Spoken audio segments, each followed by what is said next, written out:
కురుక్షేత్ర సంగ్రామం ముగిసింది. ధర్మరాజు పీఠమెక్కాడు. హస్తిన భోగ భాగ్యాలతో విలసిల్లుతోంది. అర్జునుడు విందులు విలాసాలతో కాలక్షేపం చేయసాగాడు. ఆ మొత్తులో గతాన్ని మరిచిపోయాడు. మనోఫలకం మీద గీతాక్షరాలు చెరిగిపోయాయి. అంతలోనే వెలితి తెలిసొచ్చింది. కాలం విచిత్రమైంది. గతాన్ని మరిపిస్తుంది, జ్ఞాపకాలను మింగేస్తుంది. నిన్న మొన్నటి అమూల్య క్షణాలు నేడు అతి సాధారణంగా అనిపిస్తాయి. ఒకానొక సమయంలో మంత్రాక్షరాల్లా ప్రభావితం చేసిన దివ్యవాక్కులు ఆ తర్వాత మచ్చుకైనా గుర్తుకురావు. ఆ మతిమరుపు అర్జునుడిని ఆవహించింది. పరమాత్మకు తన మనోస్థితిని వివరించాడు. మరొక్కసారి గీతాబోధ చేయమని వేడుకున్నాడు. ఆ మాటలు కృష్ణుడికి ఆగ్రహం కలిగించాయి. అయినా తమాయించుకుని శుతిమెత్తగా మందలించాడు. కొన్ని అరుదైన ఘట్టాలు పునరావృతం కావని, తాను మళ్లీ యోగస్థితిలోకి వెళ్లి దివ్యవాణిని వినిపించడం అసాధ్యమని స్పష్టం చేశాడు. అయినా అర్జునుడి విన్నపాన్ని మన్నిస్తూ కాశ్యప మహారాజుతో సిద్ధుడు జరిపిన సంభాషణతో ఆరంభించి గీతాసారాన్ని వివరించారు.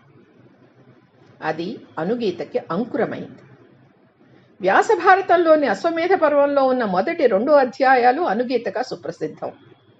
అనుగీత అంటే గీతకి కొనసాగింపు. తన సందేశంలో పరమాత్మ మనిషిలోని మూర్ఘత్వాన్ని ఎత్తి చూపాడు. జిహ్వచాపల్యాన్ని నిరసించాడు. వ్యసనాలను గర్హించాడు. శరీరం దారి తప్పితే మనసు రుగ్మతల పాలవుతుందని హెచ్చరించాడు. సత్పురుషుడి జీవితాన్ని పుష్ప ఫలాలతో తొలతూగే మహావృక్షంతో పోల్చాడు. నలుగురికి ఉపయోగపడటమే మానవ జన్మ పరమార్థమని బోధించాడు. జన్మనిచ్చిన తల్లిదండ్రులను, జ్ఞానమిచ్చిన గురువును గౌరవించాలని, వ్యర్థమైన ఆలోచనతో కాలాన్ని వృధా చేసుకోకూడదని హితవు పలికాడు.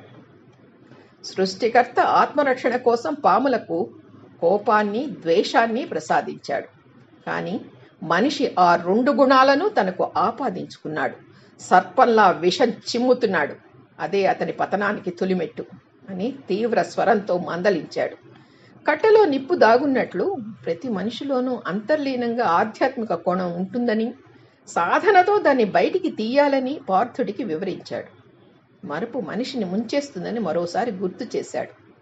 అలనాటి భగవద్గీత బయట శత్రువులను జయించడానికి సహకరిస్తే, తదనంతర అనుగీత అంతఃశత్రువులను ఓడించడానికి పనికొచ్చింది అర్జునుడికి. మిత్రవాక్యంగా చెప్పింది ఉద్ధవ గీత. ధర్మ సంస్థాపన పూర్తయింది. సంభవ లక్ష్యం నెరవేరింది. కలియుగాంతం ఆరంభమైంది. కృష్ణావతార పరిసమాప్తికి సమయం ఆసన్నమైంది. ఆలమందలతో అగడ్తలతో అలరారే ద్వారకను సంక్షోభాలు చుట్టుముట్టాయి. కొద్ది రోజుల్లో ఆ మహానగరాన్ని జలప్రళయం ముంచేయడం ఖాయమని స్పష్టమైపోయింది. పౌరజనమంతా ప్రభాస తీర్థానికి తరలి వెళ్లాలని ఆదేశించాడు కృష్ణుడు. ఆ పరిస్థితులు అతని మిత్రుడు అంతరంగికుడు అయిన ఉద్ధవుడిని కలవరపరిచాయి. తనకు కర్తవ్యబోధ చేయమంటూ సజల నేత్రాలతో పరమాత్మను వేడుకున్నాడు. అంతటి విపత్కర పరిస్థితుల్లోనూ కృష్ణుడు తన బాల్య స్నేహితుడి విన్నపాన్ని కాదనలేకపోయాడు. బేలతనం మనిషి సహజ గుణమే కాదంటూ నేస్తానికి ధైర్యం చెప్పాడు. నేర్చుకునే మనసు ఉండాలే కానీ సృష్టిలోని ప్రతి జీవి ఒక గురువే అంటూ అనేక ఉదాహరణలు చూపాడు. భూమిలోని సహన గుణాన్ని, ఆకాశంలోని నిశ్చల తత్వాన్ని, నీటిలోని స్వచ్ఛతను, అగ్నిలోని నిర్మోహత్వాన్ని, చంద్రుడిలోని ఓరిమిని వికాస పాఠాలుగా స్వీకరించమని సలహా ఇచ్చాడు. సూర్యుడు భూమిలోని నీటిని ఆవిరి రూపంలో పీల్చుకున్నా ఆ తర్వాత వర్షంగా కురిపిస్తాడు.